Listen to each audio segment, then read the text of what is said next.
I've given every opportunity for them to let me in, but I just can't do it anymore. I have a psychiatric service dog who aids me with CPTSD. He is the single greatest thing to happen to me. Not only did he save my life from myself, but he has made life livable. He can tell when I'm panicking and he knows pressure therapy to help me through an attack. He stops me from hurting myself in meltdowns, sits with me until the only noise I can hear anymore is his snoring on my lap. He allows me to go grocery shopping by myself. He is my soulmate, and anyone who knows me knows how important he is to me.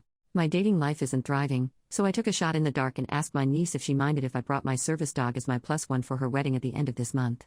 I have to fly across the country to go, so I will be bringing him anyway since I cannot fly alone. I figured it couldn't hurt to see if he could not have to stay in the hotel all night. I do not technically need him for the event, since I'll know every guest, and I will be drinking pretty heavily to cope, but getting to spoil him with a bow tie, dancing, and steak sounded like the perfect reward for helping me on my flight. Several times, I emphasized that I understood it was an odd request, and she could say no if she wanted. She was emphatic that he could come. She said even if I found a date, he could come.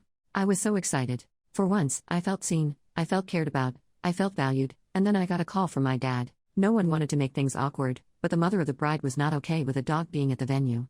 I explained that he is a trained service animal and will not interrupt the ceremony in any way, and I'd of course remove him if he did. Still, he said they didn't like it.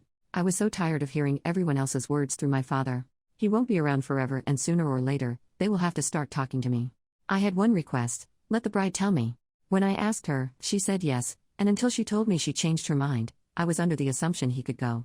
Well, I never heard back. My dad kept dropping hints when I call him, but I told him what my expectations were. When I RSVP'd, I put my dog as my +1 on the response to let them know I wasn't backing down this time.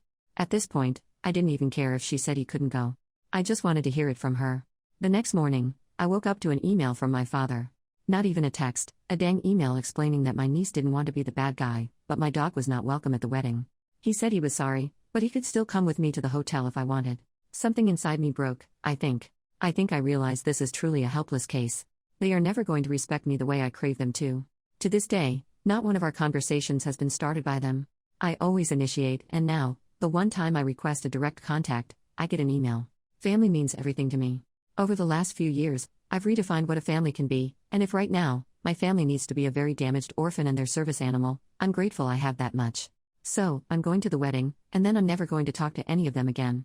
And the sad part is, I don't even think they're going to notice.